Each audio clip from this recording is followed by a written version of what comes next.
Hi, my name's Angel Asma. I'm half English, half Turkish. I was raised in a Muslim household, and through my teenage years, when I started college, I started to be a bit more independent. My dad was very protective over me, quite controlling at times, but it was just from his heart to protect me, which meant that I couldn't really do a lot of things that other teenagers could do. When I started college, I started to be a bit more independent, started to have boyfriends, and that's when a lot of things started to happen for me, where my heart started to get hurt and I started to get heartbroken. I started to read more about the Quran and really turn to God in circumstances where I felt like I was in pain. I started to research more of the Quran, and through the many years I started to run away from situations and try to escape, because I thought that was a way that I could be healed, or that's how I could not feel pain if I ran somewhere else, or if I went on holiday, or if I moved to another country and lived somewhere else, that it would be okay. But it wasn't, and I realised that if I lived in Australia, or if I went to New Zealand, or if I was in Turkey, it didn't matter, because it was my heart that needed to be fixed, and it could only be fixed through Jesus. So many years of travelling and moving around, I ended up moving to Leeds, and the time that I was in Leeds, I met up with an old school friend called Jacob Waters, who was a Christian, and he explained why he believed in Jesus Christ. I was really interested in why he believed that Jesus was the Son of God, because in Islam he's not the Son of God. He's a prophet, he's recognised as a prophet, but he's not the Son of God. And I really questioned, how can God have a son? I was so confused, and I started to research. One day I decided to go to Waterstones to buy a Bible. I picked up a Bible, and I was really scared inside, and I just thought, if I actually purchase this, is Allah going to be angry with me? Am I going to be shamed? I felt so scared. I felt so many emotions. And at the time when I picked it up, I thought, right, I need to pick up something about the Quran. So I purchased both books because it was just through simple fear. And I remember being in Leeds in my flat, and I started to read the Gospel of John, and I was reading alongside, I was reading more of the Quran and the Bible, and trying to understand differences in them, but then similarities. And then I started to realise that the Quran mentioned Jesus so many times, and actually said that Jesus is the Spirit of God.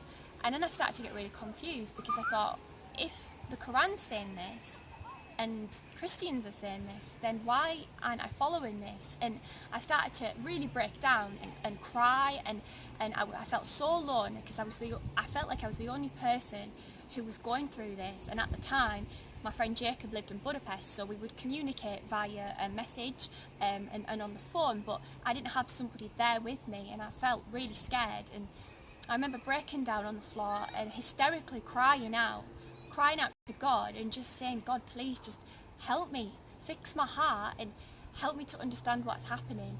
And I remembered somebody saying, if you ask who Jesus is, Jesus will reveal himself. So I got on my knees and I prayed, and I was still fearful, but I knew that my heart knew that it was the right thing to do. And I prayed, and I said to Jesus, if you are the light, if you are the way, just please give me a sign. I need a sign, because I need to have a clear sign to cut out of Islam. And for the next 14 days, I had so many dreams about Jesus, about people coming to me in biblical times, about people telling me who Jesus was, about people holding my face telling me that Jesus loved me, and so many other dreams that were so powerful. And I wrote them all down, and I knew that this was my sign. One of the most significant signs for me was, at the time, I would always wear a necklace with Allah on it, because I felt that protected me. And I woke up one night, and it was a nightmare that I had, and it was actually about, the nightmare was, it felt like it was Islam and spirits telling me that Jesus wasn't the Messiah, but I knew that that was the enemy. And I woke up, and my necklace hadn't been unlatched, it was still latched together. So the necklace was in my hand, and I was gripping hold of it, and I opened it, and I could see the imprint of the necklace, which was Allah, pretty much in my hand, and I realised this was something so spiritual, and this was a sign that I needed to remove it, and I wasn't supposed to wear it, I wasn't supposed to be in Islam, I was supposed to be following Jesus Christ, and all the dreams combined really give me that sign and understanding that that's what I was supposed to do. And I connected with a church in Leeds and give my life to Jesus. Now it took me a few months from then, from February to August, to actually get baptised, and I felt that I really needed to desire the baptism in my heart and it to come from me. And every time that I was around water, I was having a shower, in the last week that I got baptised, I really felt like I need to get baptised, God's telling me to get baptised, and I really had a feeling that I should be in a river. I didn't want it to be in a church, I didn't want it to be around a lot of people, I wanted to just be me and God and a person who baptised me. A week before I was baptised, I started getting really anxious. The job that I was in, I was working in a law firm in Leeds, and I was really struggling because I just felt that it wasn't who I was and my heart didn't suit that sort of role. I remember just going into the toilets and crying out to God, and please just help me, I don't know what to do. And I remember speaking to my friend Jacob, and I said, I really feel like it's time for me to be baptised, and I feel like I want to be in a river, I want it just me and God, and if you can baptise me, then I would like you to baptise me. I don't want to be in a church. So as I was off work, I contacted Jacob, and then we arranged a day, and I went to the river, and he baptised me there. And I just felt that after the baptism, I felt like I was a new person, but I've been on a journey for the past 2 years where I'm just trying to be closer to God and really deny who I am, and get rid of all traits of who Angel is, and really try to find out who I am in God. So then after I was baptised, I said to Jacob, nobody knew, and I said, Jacob, please don't tell anybody. I was really scared and afraid that if my father found out, or my brother, or certain people, that I would lose family contact and friends. So I kept it quite quiet, and then my friend Jacob, a month later, rang me up, and I lived in Leeds, and said, I'm going to see my friend in Bradford, do you want to come? I'm going to a baptism. And I said, whose baptism? And he said, Shafra's jail. And I was like, what? Shafra's jail's like a full-on Muslim, how is he getting baptised?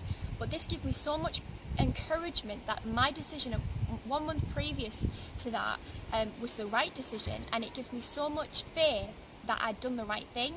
And I really feel like God put this person in my life to encourage me on my journey. So I went to the worship on the evening in Bradford, which was a community house, and worshipped with everybody and kind of celebrated this person's baptism.